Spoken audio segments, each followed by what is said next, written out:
Bonsoir à tous. Ensemble, on va faire le point sur l'essentiel de l'actualité à la une de ce vendredi 19 avril. Les appels à la désescalade se multiplient après l'attaque survenue dans la matinée dans le centre de l'Iran. Une attaque qui n'a pas été revendiquée mais que beaucoup attribuent à Israël.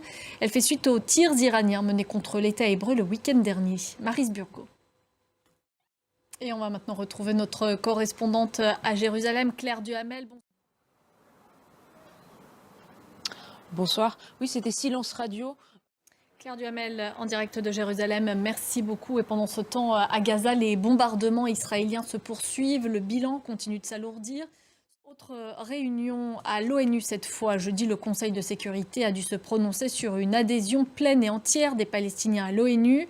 Mais les États-Unis ont mis leur veto à ce nouveau statut.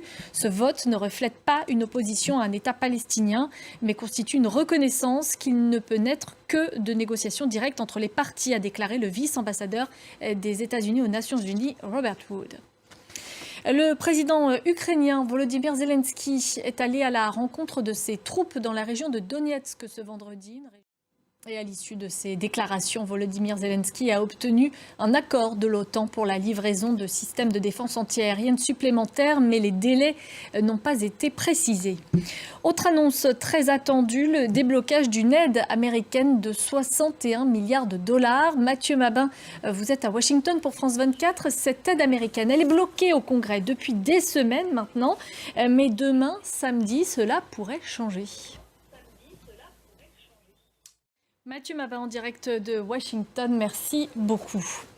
Toujours aux États-Unis, un homme a tenté de s'immoler par le feu ce vendredi devant le tribunal de Manhattan à New York où est jugé Donald Trump depuis lundi.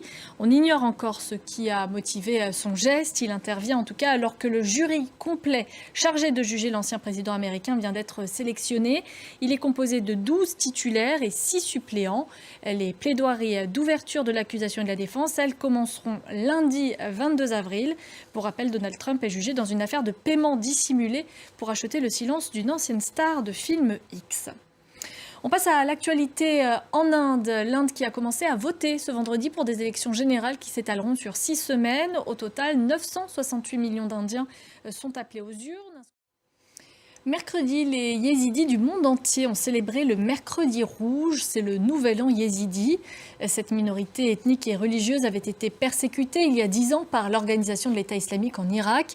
Un génocide qui, vous allez le voir, a laissé des traces. Marie-Charlotte Roupi et Lina Malers. Musique, à présent, la reine de la pop Taylor Swift a sorti aujourd'hui son 11e album, Le Cercle des Poètes Torturés, c'est son titre.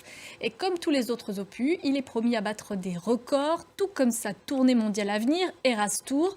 Elle est partie pour engranger un total de 2 milliards de dollars de recettes. Julien Hélier.